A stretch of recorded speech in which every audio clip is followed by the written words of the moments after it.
Eu vi no 7 estrelas um rosto superior.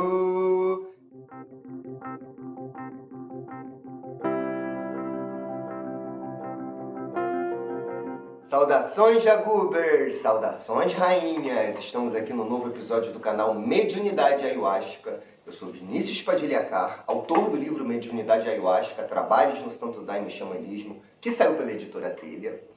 E o tema do vídeo de hoje é Falanges da Umbanda no Santo Daime. Para começar essa conversa, a gente tem que falar que a gente vai estar falando de falanges de Umbanda trabalhando na doutrina do Santo Daime. E aí entenda a doutrina do Santo Daime como a doutrina, a religião propriamente dita, e outros grupos que trabalham com essa mesma bebida, sendo nomeada de Santo Daime ou Ayahuasca. As falanges são grupos de espíritos trabalhadores que se reúnem sob determinada vibratória energética, né? E a Umbanda foi quem sistematizou, né? Quem nomeou, quem classificou e organizou essas falanges. O tripé da Umbanda, formado lá, vindo com Zélio Fernandino de Moraes, né? O fundador dessa Umbanda que nós temos atualmente, assim, o tripé da Umbanda é Preto Velho, Caboclo e Criança. E é muito interessante a gente falar aqui que esse sistema de classificação de falanges de Umbanda, ele não é usado somente no Santo Daime. Quase todas as religiões mediúnicas se utilizam dessa nomenclatura vinda da Umbanda, né? Essa sistematização entre Preto Velho, Caboclo e Criança, ela rompeu fronteiras do Brasil. Se você for em lugares mediúnicos da Europa, dos Estados Unidos, você vai ver Caboclo, Preto Velho e Criança trabalhando. Então, o Brasil exportou um método de classificação. Mesmo porque é um método que rompe barreiras espirituais, né? Aqui no Brasil você pode colocar esse tripé: Caboclo, o indígena brasileiro; Preto Velho, o africano que veio para o Brasil escravizado; Criança, o europeu que não sabia nada de espiritualidade e veio parar aqui na Pátria do Cruzeiro. Então você faz uma analogia com a própria formação do Brasil. Fora outras, né? Se você for para os Estados Unidos, você vai ver a figura do Preto Velho no pajé, do caboclo, no cacique, da criança, do europeu que também foi para lá. Se você for para outras partes do mundo, você vê a figura do Preto Velho, num monge cheio de sabedoria, né? Num Buda, num hindu. Você vê a figura do caboclo. Caboclo é mais fácil, né? Você vai ter religiões xamânicas de tribos ancestrais em qualquer religião do mundo. E você vê a figura da criança, é sempre no novo, chegando naquela tribo ancestral. Então, esse tripé, que pode fazer correlação, inclusive, com a nossa idade, né? O ser humano tem a fase criança, a fase de homem maduro e a fase de ancião, assim. Então, essas correlações desse tripé da Umbanda, elas servem tanto para o âmbito social, cultural, quanto para o âmbito humano. E essa correlação de três forças, de três vibratórias, ela está presente na própria formação do Santo Daime. O mestre Irineu, ele não começou trazendo mediunidade, mas ele cita esse tripé. Estou aqui com o livro sagrado, né, o Inário, o Cruzeiro, do mestre Irineu, e a gente pode ver que nele, eu separei aqui, partes que vão citar isso. Por exemplo, Preto Velho, a gente tem... Chegou seu amigo velho, chegou sem ser chamado. Preto Velho. Caboclo, você tem: os caboclos já chegaram de braços nus e pés no chão. Eles trazem remédios bons para curar os cristãos. Ainda traz o desenvolvimento dos caboclos com a cura, que é uma coisa comum na Umbanda e que se desenvolveu muito dentro do Santo Daime.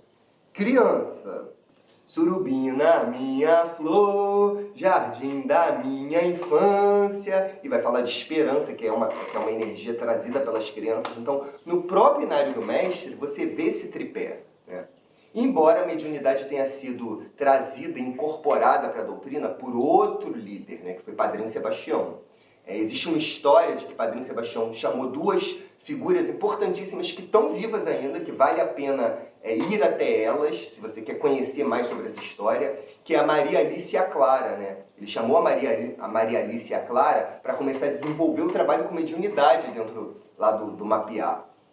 Claro que antes disso tem a própria história do Padrinho Sebastião com Tranca-Rua, né, que é um capítulo à parte, que a gente vai falar disso depois. E mais tarde tem a entrada da Baixinha, uma mãe de santo aqui do Rio de Janeiro, na doutrina do Santo Daime, e foi com a Baixinha que veio o Umbandaime, né, que é a junção da Umbanda com o Santo Daime. Assim. Então, a gente que está chegando agora, dentro da religião de Fá, tem um louvor aos ancestrais, né? A gente tem que agradecer, né, e reverenciar essas pessoas, assim, o Mestre Irineu, o Padre Sebastião, a Baixinha, que já desencarnaram, né, e a Maria Alice e a Clara, a gente tem que louvar elas enquanto elas estão vivas, assim, porque essas pessoas é que propiciaram e abriram os caminhos para que a gente estivesse aqui hoje no canal, no YouTube, falando sobre mediunidade e Santo Daime. Assim, essas pessoas foram precursoras, assim, né? É graças a elas, a força delas, a entrega delas, que abriu esse caminho de mediunidade, Santo Daime, Ayahuasca.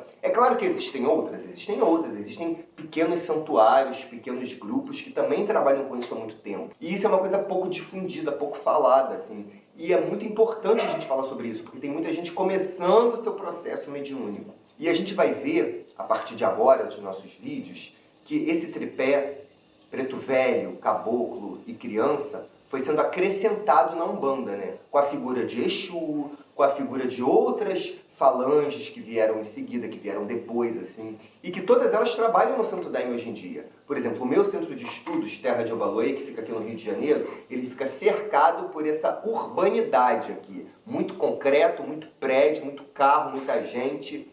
Eu preciso de forças que me guardem. Eu preciso de Exu, preciso trabalhar com Exu. Então, você está lá numa igreja, no meio da floresta amazônica, vai ter caboclo lá que vai fazer serviço de Exu e vai fazer muito bem, porque tem caboclo que pinta preto e vermelho na cara e trabalha como Exu. Aqui na cidade, com a coisa pegando fogo, a gente precisa dos melhores Exus para guardar nossas porteiras. Então eles estão trabalhando no Santo Daime. A gente tem a magia do povo cigano, que se incorporou à doutrina do Santo Daime e que já vi muito trabalho de cigano na corrente.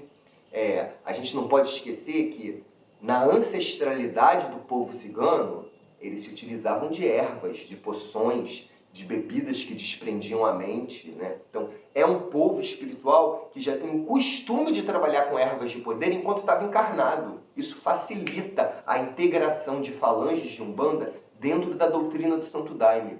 Uma coisa que é muito comum é um médium que vem trabalhado da Umbanda, que foi o meu caso, por exemplo. Eu estou na Umbanda desde os 11 anos de idade.